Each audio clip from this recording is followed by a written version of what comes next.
I'm going to show you how to make the most reliable, long-lasting, portable, and highly nutritious food in the world. It'll last indefinitely without refrigeration, so you can easily stockpile it for emergencies. Now, contrary to what most people think is Spam, it only contains 2 types of meat, pork shoulder and ham, plus a few seasonings.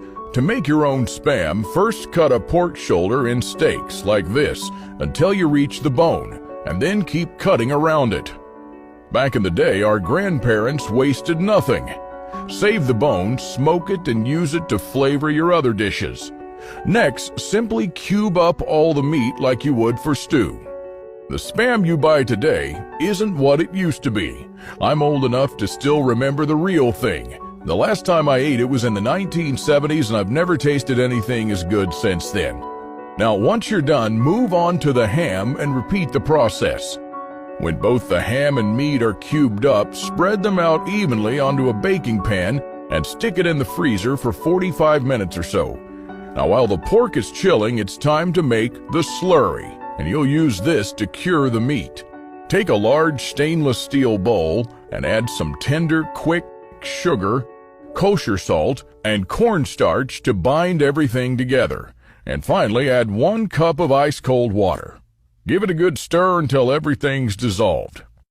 Now, after the meat is cooled for 45 minutes, take it out and pass it through a meat grinder. First the ham and then the pork shoulder. And once it's all ground up, add the slurry on top. Then mix everything together using your best kitchen utensil, your hands. Spread it out and pack down the mixture into a bread pan. Now, today I'm making this batch to eat right away. That's why it's in a bread pan instead of a jar. But I've also pressure cooked my Spam. It'll keep just as long as the cans that way. Now, place the smaller pans into a bigger pan filled with water, and wrap the smaller pans with aluminum foil.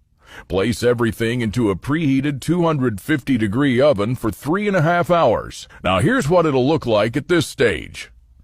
But it's not ready to eat just yet.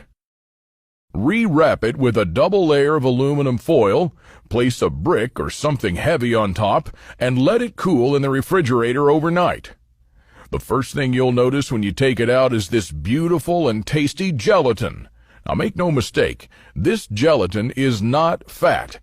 It comes from the breakdown of collagen fibers liquefying under heat. And I have to say, for me, this looks, smells, and tastes even better than the original version.